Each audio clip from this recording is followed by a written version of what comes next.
Good afternoon. It's the news at 12 on Mitv Plus. I am Sebastian Salifu.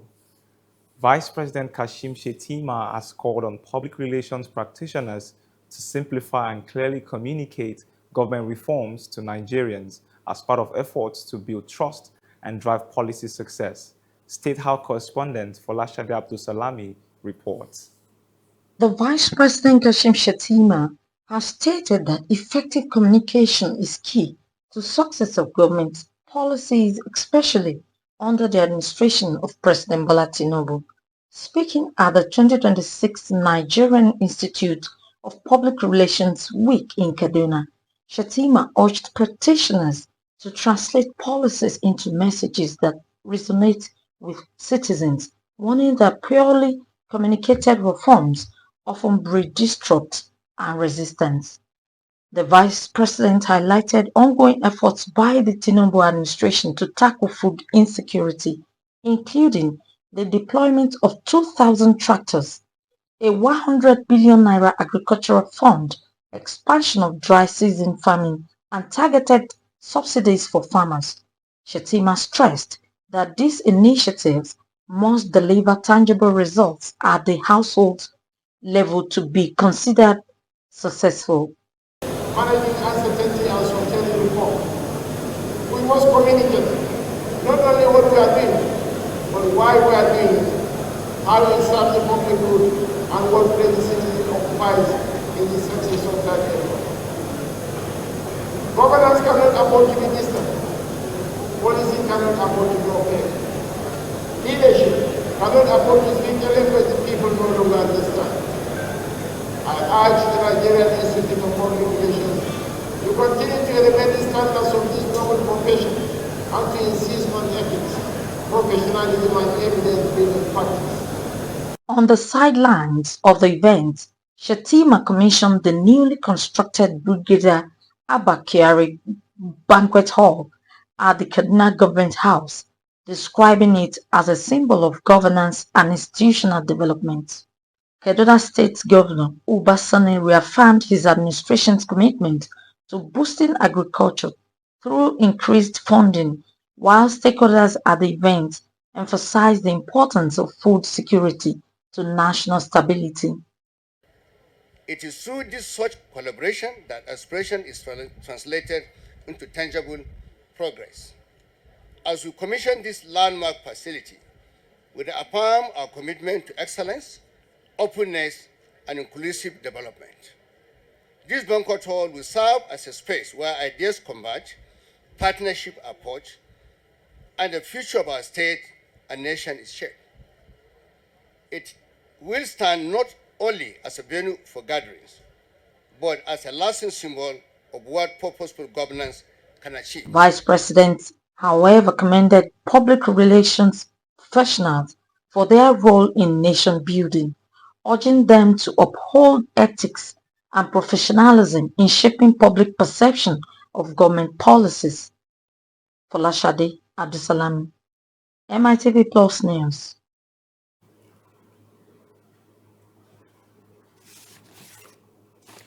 Nigeria's First Lady, Senator Oluremi Tinubu, has called for balanced global perspectives on the country's security challenges as she engaged religious and government leaders on peace building and digital inclusion initiatives in Abuja. State House correspondent Folashade Abdulsalami files in the details of the report. Nigeria's First Lady Oluremi Tinubu has emphasized the need for accurate global understanding of Nigeria's security situation, stressing that misrepresentation can hinder effective solution. She made the call while receiving the former Archbishop of Canterbury, Justin Welby, at her office, where both leaders discussed the role of interfaith dialogue in promoting peace and unity across the country. The First Lady urged the international community to avoid one-sided narratives, noting that Nigerians are best positioned to address their unique challenges. And he invited me to work with him with Christian and Muslim leaders in Nigeria to try and renew and deepen the dialogue between them and the personal relationships between them in recognition of the need for that, and also as a small contribution to the work that His Excellency the President, your husband, leads across the nation. I want to first thank you for saying publicly that whatever religious differences we're having in Nigeria, it has to be handled by Nigerians. So I want to thank you for that singular statement. I want to thank you for even trying to open up the dialogue. We do need that. We need that, and truth has to be told. You know, trying to fight insecurity on its own, a lot of security and armed men, armed forces have been killed trying to protect others. They've been killed. And then I'm not going to discuss about security matters, but during your dialogue, I would want you to also invite the security, especially if it comes to the dialogue concerning Nigeria. You should invite security agents so that they can tell how far they've been helping. Meanwhile, the First Lady also met with the Minister of Communications and Digital Economy, Bosun Tijani, who briefed her on progress in the Girls in Tech program designed to empower young women with digital skills. We're very grateful to get Her Excellency's support for two programs, two important programs. I think one is Girls in ICT program, where across all the 36 states, we've been training, but also organizing competition for over 3,700 girls across Nigeria. And the finalists, about 111 of them and their teachers, in total about 185, will be coming to Abuja for the grand finale and a dinner as well. So, of course, Her Excellency is graciously accepted to host that dinner. Folashade Abdusalami, MITV Plus News.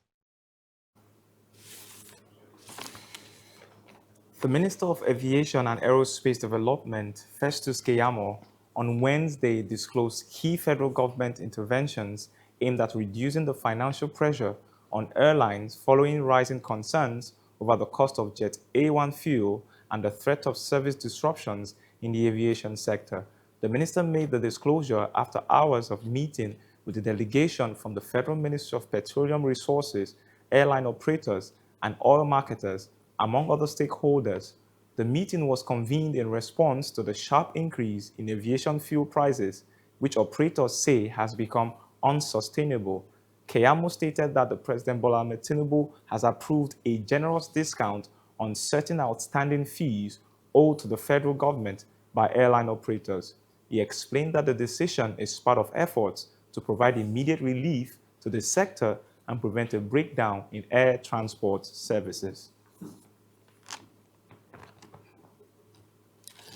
The Senate has condemned that the renewed wave of terrorist attacks across Nigeria, particularly those targeting military formations, warning that the trend poses a serious threat to national security.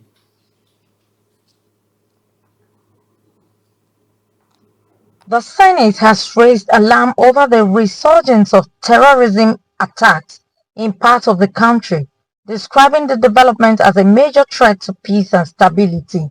The resolution followed a motion sponsored by Senate Whip Tahir Mongunu, who expressed concern over recent deadly assaults on military formations.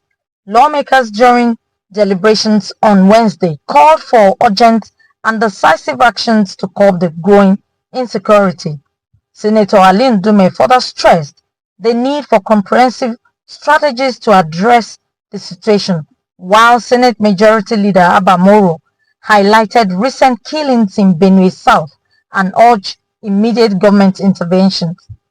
Deputy Senate President Jibrin Barau, who presided over the session, assured lawmakers that President Tinubu has been fully briefed and is taking steps to tackle the security challenges.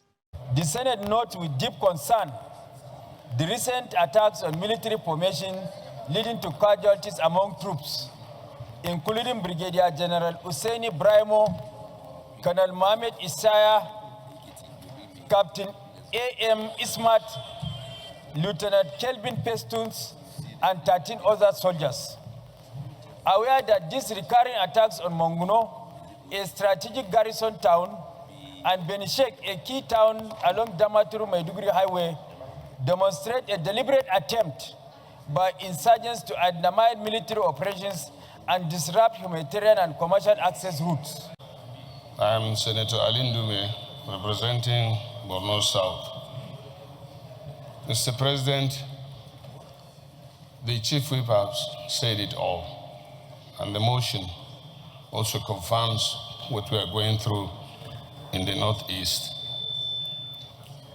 What is happening in the Northeast, particularly Borno, is being felt everywhere, in the North Central, in the Northwest. Ankpali Ediku was attacked in January 2025, and only in April 2026, Ankpali Ediku has been attacked again, leaving in the wake of it several deaths and property destroyed. We, the leadership here, that the President and Commander-in-Chief is doing very, very well, working very hard to deal with this matter, even though it's a matter that has global dimension. The issue of insurgency, the IC, Boko Haram, and the rest, these are insurgents that wreak havoc on people of several countries in West Africa. In a solemn moment, senators observed a minute of silence in honor of fallen soldiers and affected civilians. The Senate also urged the federal government to strengthen military training on civilian protections and ensure strict adherence to rules of engagement and international humanitarian law. The House of Representatives on Wednesday called for immediate federal government intervention to stabilize agricultural produce prices amid mounting losses by farmers nationwide. The resolution followed a motion by Honorable Bamidele Salam, who warned that a sharp and persistent decline in farm gate prices of staples like cassava, rice, and yam is inflicting monumental financial losses on farmers burdened by input costs and loan obligations. Comfort Olainka reports. Bamidele Salam attributed the crisis of weak post-harvest system, citing the absence of structured off-takers, inadequate storage, poor processing capacity, and limited market access, which of course includes conditions and price volatility. The House urged the Ministry of Agriculture and Food Security to introduce price support mechanisms and structured off-taking arrangements, expand storage and agro-processing infrastructure, and develop sustainable price stabilization policies, while mandating its Agricultural Committee to investigate the root causes and report within 2 weeks. Acknowledges the strategic role of government intervention through price stabilization mechanisms, off-taking, buffer stock programs, and structured commodity off-taking scheme systems in cushioning farmers against market volatility. The House resolves to 1. Urge the Federal Ministry of Agriculture and Food Security, in collaboration with the relevant agencies, to urgently design and implement remedial measures by establishing structured off-taking arrangements and price support mechanisms to cushion the effects of the adverse effect of the sharp decline in farm produce prices on farmers in the country. Meanwhile, stakeholders have called for transition from exporting raw farm produce to value-added processing, warning that Africa is importing poverty by shipping out unprocessed goods. A private sector, individual farmers, if everybody is doing what is right, then we are good, because today now, it's not the government that is doing all this agriculture, all this farming. But if there can be training where all those farmers know that, okay, this is the right things to do, because whatever you don't know is bigger than you. So when they are aware or knowledgeable about, okay, this is what is acceptable when it's come to international trade, then they will be able to do. So there is high time to create an avenue where individual farmer in local government, in zonal area or in the state, where there should be a place where to train them so that they will understand what it is needed to produce an agricultural product that is good for export. Comfort Olayinka, reporting MITV Plus. The planned protest by members of the Nigerian Union of Teachers, FCT chapter, is yet to commence at the entrance of the Federal Capital Territory Secretariat.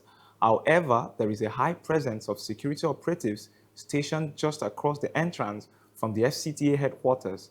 The union's planned protest is part of their ongoing strike action, which commenced on Monday, April 20th, 2026, over what they described as unmet demands by the FCT administration. The strike action follows an earlier communique issued by the Executive Council of the Nigerian Union of Teachers, FCT, on Friday, which directed primary and secondary school teachers to begin an indefinite strike on Monday. The Federal Road Safety Corps has confirmed the death of 12 people in a fatal auto accident along the Benin-Auchi-Lokoja Road. The agency explained that the incident, which involved a truck reportedly conveying both passengers and goods to Benin City, also left 14 people injured, while several others escaped unhurt. It said that the accident occurred on Wednesday at Egono near Ewu. Eyewitnesses said about 37 passengers were on board when this vehicle, allegedly speeding, attempted a dangerous overtaking maneuver, just lost control and skidded off the road before overturning and trapping occupants. Spokesperson for the Edo State Command of the FRSC, Patricia Onwoshe, who confirmed the incident, attributed the crash to wrongful overtaking. According to her, one of the deceased has been buried, while the remaining 11 corpses were deposited at the mortuary of St. Lazarus Hospital in the area.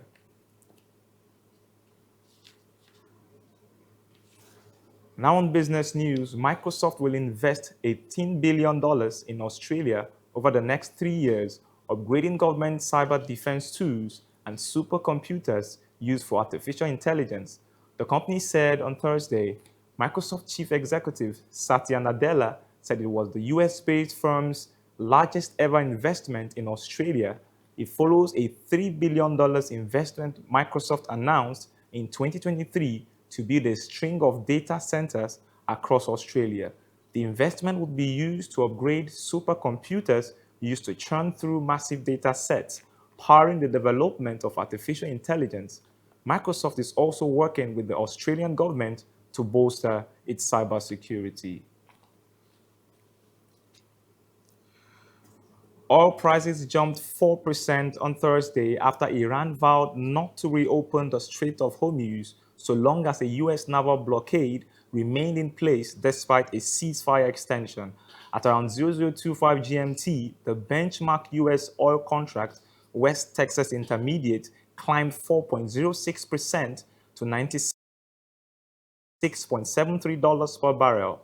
International oil benchmark Brent North Sea crude rose 3.62% to $105.63, but eased back in the following minutes.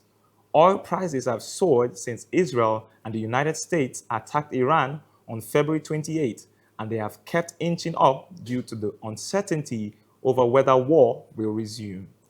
As the clock ticked for a return to the war that has engulfed the region, US President Donald Trump said on Tuesday he would maintain the truce to allow time for Pakistani brokered peace talks. Iran said it would welcome the efforts by Pakistan, but made no other comment on Trump's announcement.